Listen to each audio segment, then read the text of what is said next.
qu'il y a deux choses dans la vie. La haine et puis l'amour. Séparation et union. Si vous vous êtes séparés, que tu t'es uni avec quelqu'un d'autre, il n'y a plus d'union. Les expressions qui disent que non, après l'amour, c'est pas la guerre là. Vous êtes des menteuses. Aujourd'hui, je suis devenu pour d'autres un ennemi. Je suis devenu encore pour d'autres quelqu'un que avant je le connaissais, maintenant j'ai vu Jésus.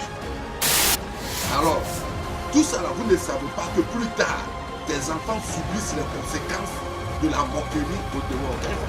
Si maintenant, l'homme là, vous avez fait un enfant, que vous êtes séparés, et que tu t'es marié avec quelqu'un d'autre, tu confies la responsabilité de l'enfant à ton nouveau mari. Oui. Bonsoir. C'est moi, hein.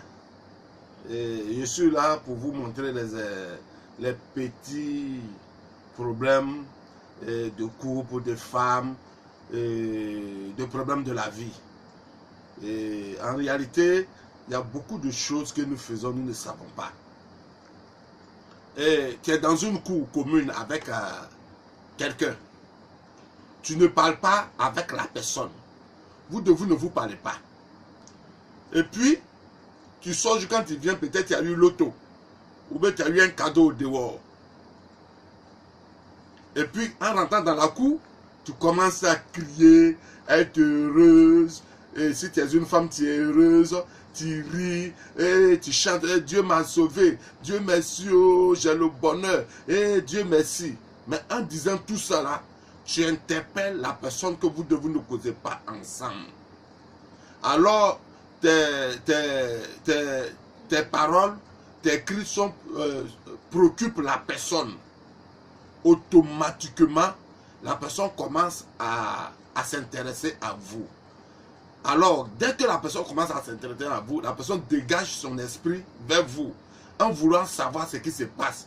Mais puisque vous ne vous parlez pas, la personne ne sait pas ce qui se passe, ne peut pas te demander, la personne s'inquiète, la personne doute, la personne se pose des questions. Alors toutes ces vibrations que la personne est en train de prendre en lui, en elle, sans même pouvoir dégager pour pouvoir savoir ce qui se passe, alors toi que tu cries, que tu es content, tu es la cause de ses angoisses.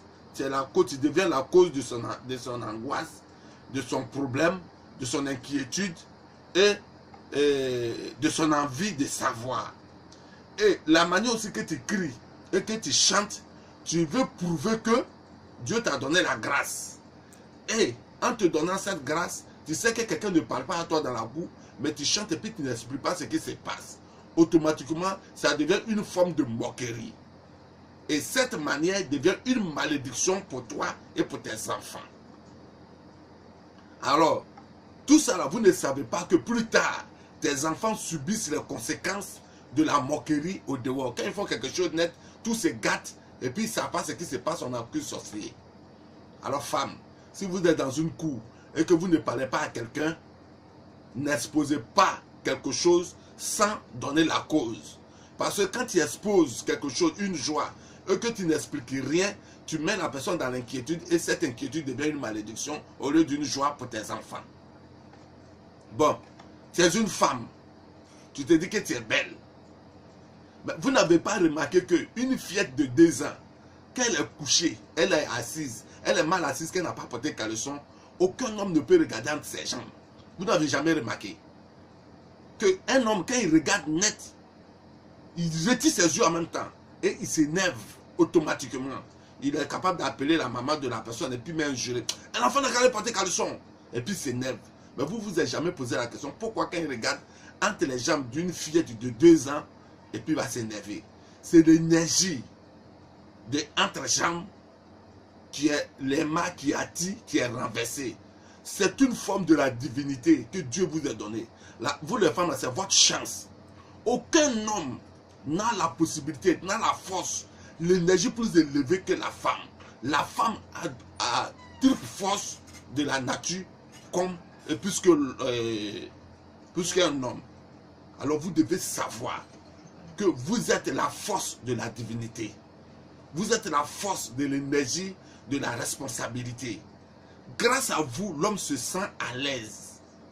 Mais avec cette énergie-là, comment vous faites et puis vous souffrez dans le foyer? Quand vous avez 16 ans même, ou 12 ans, ou 13 ans, qu'un homme de 40 ans est en train de vous chercher, l'homme de 40 ans devient moins âgé que vous. Il commence à gratter sa tête. Même pour vous faire sortir un mot, il ne peut pas. Mais comment vous faites? Quand une femme couche avec un homme, quand elle ouvre ses jambes et puis elle couche avec un homme, elle perd les 10% de son énergie de réputation. L'énergie qui la permet à ce qu'on puisse la marier puis la garder. Elle perd 10%. Alors imaginez, vous avez couché avec combien de personnes?